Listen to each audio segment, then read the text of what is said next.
Super prime time അവസാന ഘട്ടത്തിലേക്ക് കഷ്ടി 5 minute. ഞാൻ നേരത്തെ അവസരം കിട്ടാൻ ഞാൻ 3 അതിഥികളിലേക്ക് പോകുന്നു. ആദ്യം ഡോക്ടർ ബി എ പ്രകാശ്, നിങ്ങൾ വീതിച്ചെടുക്കണം ചുരുക്കം വാക്കുകൾ. അതായത് ഒന്നാമത് എനിക്ക് പറയാനുള്ളത്, ഈ റിപ്പോർട്ടിനെ പറ്റി നമ്മളിങ്ങനെ വലിയ ബഹളം പറയുന്നതിൽ ഒരു അർത്ഥവുമില്ല. കാരണം ഇത് വെറും ഒരു ഫൈനാൻഷ്യൽ അനാലിസിസ് ആണ്.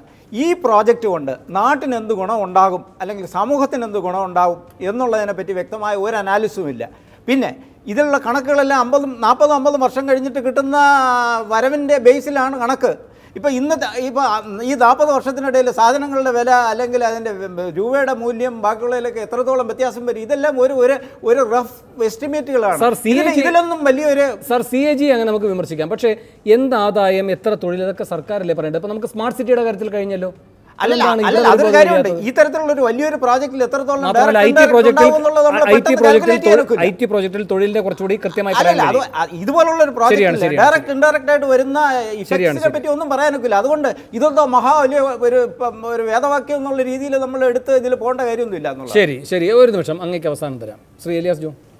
ഇപ്പോഴത്തെ ഈ ഒരു സന്നിഗ്ധാവസ്ഥയിൽ നമ്മൾ എന്താണ് പോളിസി മേക്കേഴ്സിന് കൃത്യമായ ഒരു ഗൈഡ് ലൈൻ കൊടുക്കേണ്ട ആവശ്യമുണ്ട്. നഷ്ടം സംഭവിച്ചത് സത്യമാണ്. ഇനി ആരില്ല എന്ന് പറഞ്ഞാലും ഭീകരമായ നഷ്ടം വിഴിഞ്ഞ പദ്ധതിയുടെ കാര്യത്തിൽ കേരളീയർക്കുണ്ട്, ഇന്ത്യക്കാർക്കുണ്ട്. അതിൻ്റെ പേരിൽ ഈ പദ്ധതി ഉപേക്ഷിക്കാനോ, തീർച്ചയായും റഹീം പറഞ്ഞതുപോലെ ഇതിനകത്ത് മോഡിഫിക്കേഷൻസ് വരുത്താം. അദാനിയുമായി ചർച്ച ചെയ്ത് ഈ പറയുന്ന കേരളത്തിനുണ്ടായിരിക്കുന്ന നഷ്ടം എങ്ങനെ നമുക്ക് മാറ്റാം. അതേസമയം പ്രകാശ് സാർ പറയുന്ന ഭാവിയിലേക്ക് ഈ പദ്ധതി എങ്ങനെ പ്രയോജനപ്പെടുത്തുന്ന വിധത്തിൽ നമ്മുടെ ഈ തൊഴിലവസരങ്ങളുടെ കാര്യത്തിലും വ്യവസായവൽക്കരണത്തിൻ്റെ കാര്യത്തിലും ലോജിസ്റ്റിക് ആംബിയൻസ് ഉണ്ടാക്കുന്ന കാര്യത്തിലും വളരെ അടിയന്തിരമായി ഗവൺമെൻറ് ഒരു കമ്മീഷനെ നിയോഗിച്ച് അല്ലെങ്കിൽ ഒരു ടാസ്ക് ഫോഴ്സിനെ നിയോഗിച്ച് ഈ പദ്ധതിയുമായിട്ട് മുന്നോട്ട് പോകുന്ന കാര്യമാണ് നമ്മൾ ചർച്ച ചെയ്യാൻ. അതിനുവേണ്ടിയുള്ള കൂടുതൽ അവസരങ്ങൾ മാതൃഭൂമി തരണമെന്ന്. ശരി റഹീം, എനിക്ക് രാഷ്ട്രീയ ചോദ്യത്തിലേക്കാണ് വരേണ്ടത്. റഹീം, ഇവിടെ നാം ഇപ്പോൾ ഒരു CNRൻ്റെ നേതൃത്വത്തിലൊരു കമ്മീഷനെ വെച്ചിരിക്കുകയാണ്. അതിലൊരു കാതലായ പ്രശ്നം, ഇവിടെ ഇപ്പോൾ ഈ ശ്രീ തുളസീധരൻ പിള്ളയെ ഇതിൻ്റെ കൺസൾട്ടൻ്റായി CAG വെച്ചത് ചോദ്യം ചെയ്യപ്പെട്ടതുപോലെ ഒരു പ്രശ്നമാണ് ആ കമ്മീഷനിലെ അംഗമായ മോഹൻദാസ്. ഈ മോഹൻദാസ് 2 കാര്യങ്ങൾ ചെയ്തിട്ടുണ്ട്. ഒന്ന്, അദ്ദേഹം പരസ്യമായി ഈ വിഴിഞ്ഞം തുറമുഖത്തിനെതിരെ വാർത്താസമ്മേളനം നടത്തിയിട്ടുണ്ട്, അദാനിയുടെ കരാറിനെതിരെ കൊച്ചിയിൽ.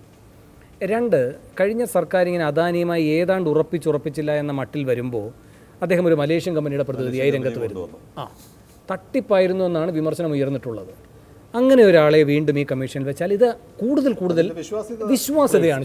അത് അങ്ങനെയൊന്നും വരുന്നില്ല. ഒന്ന്, അതിൽ അദ്ദേഹത്തിൻ്റെ ഇദ്ദേഹം നേരത്തെ പറഞ്ഞതുപോലെ ഇതിനകത്ത് തട്ടിപ്പ് നടന്നിട്ടുണ്ടെന്നുള്ള കാര്യത്തിൽ ആർക്കാ മനസ്സിലാവാത്തത്. പിന്നെ ഞങ്ങൾ ഇതിനകത്ത് ചെയ്യുന്ന അദ്ദേഹം ഏകാംഗ കമ്മീഷനെ അല്ല ഞങ്ങളെ ഏൽപ്പിച്ചിരിക്കുന്നത്. ശരി, ഞങ്ങൾ ഇതിനകത്ത് എല്ലാ മേഖലകളിൽ നിന്നുള്ള ആൾക്കാരുണ്ട്. ഇദ്ദേഹത്തെ എടുത്തിരിക്കുന്നത് അദ്ദേഹം അതിൻ്റെ ഒരു പ്രധാനപ്പെട്ട ഒരു ശരിയാണ്, പോർട്ടുമായി ബന്ധപ്പെട്ട് കേന്ദ്രത്തിലെ സെക്രട്ടറി പദവിയിലിരുന്നാണ്.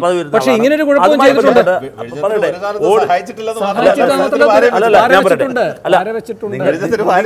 നിങ്ങളിപ്പോൾ അതിൽ ഒരാളെ അടർത്തി മാറ്റി എടുക്കേണ്ടതില്ല. ഈ സർക്കാരിനെ സംബന്ധിച്ച് കൃത്യമായ ഒരു പോളിസിയുണ്ട്. ആ പോളിസി ഇതിൽ അഴിമതി കാട്ടിയിട്ടുണ്ട് എങ്കിൽ ആ ഉപ്പ് തിന്നവർ വെള്ളം കുടിക്കും. അതേസമയം തന്നെ ശ്രീ എലിയാസ് ജോൺ നേരത്തെ പറഞ്ഞതുപോലെ റഹീം വ്യക്തമായ ഒരു എതിർ നിലപാടെടുത്തയാൾ നിഷ്പക്ഷമായ ഒരു അന്വേഷണ സംവിധാനത്തിനകത്തേക്ക് വന്നാൽ എങ്ങനെയാണത്? കഴിഞ്ഞ ഉമ്മൻചാണ്ടി ഗവൺമെന്റ് വന്നതിന് ശേഷം ആദ്യം പിരിച്ചുവിട്ടത് ജസ്റ്റിസ് നിസാർ കമ്മീഷനെയാണ്. കാരണം എന്താണ്? പണ്ട് CPM ആയിരുന്നു എന്ന് പറഞ്ഞുകൊണ്ടാണ്. അപ്പോൾ അതുപോലെ നിങ്ങൾ ഒരു പിഴവ് വരുത്തുകയാണ് ഇപ്പോൾ. ഞങ്ങൾ അങ്ങനെ ഒരു പിഴവ് വരുത്തുന്നത് വിഴിഞ്ഞത്തിനെതിരെ ഉള്ള ഒരു ആരോപണം തുളസീധരൻ പിള്ളയെ ഞാൻ ചോദിക്കട്ടെ, ആരോപണം പലതും പറയും. ആരോപണത്തിന്റെ വിവാദത്തിന്റെ പിറകിൽ സർക്കാർ പോകാൻ ഉദ്ദേശിക്കുന്നില്ല. ഇവിടെ വരുന്ന ഫാക്ട് ആണോ? നമ്മുടെ മുമ്പിൽ ഇവരുടെ ജോലി എന്താ? ഈ പറയുന്ന 3 പേരുടെ ജോലി എന്താ? അത് ഇന്ത്യയിലെ ഏറ്റവും പ്രധാനപ്പെട്ട ഇത് സംബന്ധിച്ച ഒരു ഭരണഘടനാ സ്ഥാപനത്തിന്റെ റിപ്പോർട്ടാണ്. ആ റിപ്പോർട്ടിന്റെ ഫാക്ട് ആ ഫാക്ടിലേക്ക് നോക്കുന്നുള്ളൂ. അത് നമ്മൾ മുൻപിൽ ഒരു പ്രോജക്റ്റിനെ കുറിച്ച് എന്തിനാണ് ഇതുമായിട്ട് കമ്പയർ ചെയ്യുന്നത്? അവിടെ ഞാൻ അങ്ങേ തിരുത്തുകയാണ്. നടക്കാത്ത പ്രോജക്റ്റിന്റെ ന്യായാന്യായങ്ങളും CAG നോക്കും. അല്ലെങ്കിൽ പിന്നെ രാജ്യത്ത് ISRO ദവോസ് എന്ന് പറയുന്ന ഒരു കരാറിനെ പറ്റിയുള്ള പരിശോധന ഉണ്ടാവേണ്ട.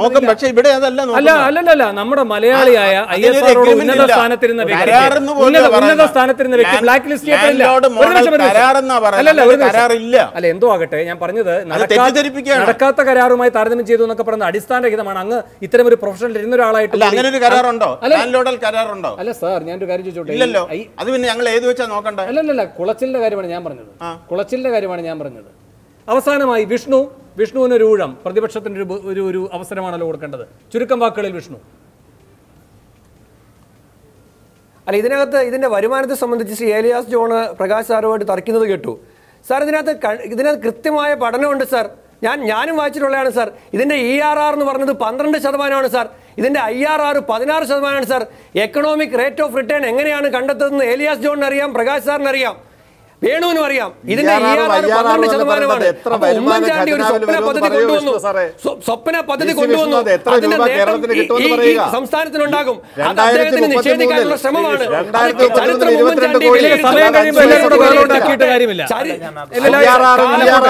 ഉമ്മൻചാണ്ടി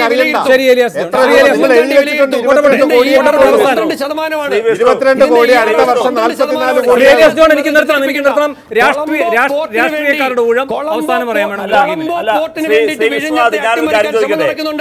കേരളത്തിൽ ഈ വിഷയം മാത്രമല്ല, ഏതൊക്കെ പ്രോജക്ട് വന്നിട്ടുണ്ടോ ആ പ്രോജക്ടിന്റെ പിന്നിൽ അതോടൊപ്പം തന്നെ ഇത്തരത്തിലുള്ള ഒരുപാട് കാര്യങ്ങൾ നമ്മളിപ്പോ കൊച്ചിയിലെ ഇൻഫോ പാർക്ക് ഇന്നും സംരക്ഷിക്കപ്പെട്ടത് ജനാധിപത്യ മുന്നണി ആ കരാറിൽ ഏത് പദ്ധതിയാണോ കൊണ്ടുവരുന്നത് ആ പദ്ധതി ലാൻഡ് ലോഡ് എന്ന എനിക്ക് സമയം കഴിഞ്ഞു. എന്നോട് എല്ലാവരും സഹകരിക്കണം. CAG റിപ്പോർട്ടിന്റെ വിശ്വാസ്യത ചോദ്യം ചെയ്യപ്പെട്ടിട്ടുണ്ട്. മുൻ മുഖ്യമന്ത്രി ഉമ്മൻചാണ്ടിയാണ് ആ സംശയം ഉന്നയിച്ചിരിക്കുന്നത്. അത് CAG ഉത്തരവാദിത്തം. പക്ഷേ ഈ സർക്കാർ ഒരു പുതിയ കമ്മീഷനെ വെച്ചിട്ടുണ്ട്. ആ കമ്മീഷനിലെ അംഗങ്ങളെ പറ്റിയും മുൻധാരണയുണ്ട് എന്ന വിമർശനം വരുന്നത് ഗൗരവത്തോടെ പരിശോധിക്കണം. വളരെയധികം നന്ദി. ചർച്ചയിൽ പങ്കെടുത്ത എല്ലാവർക്കും. സൂപ്പർ പ്രൈം ടൈം അവസാനിക്കും.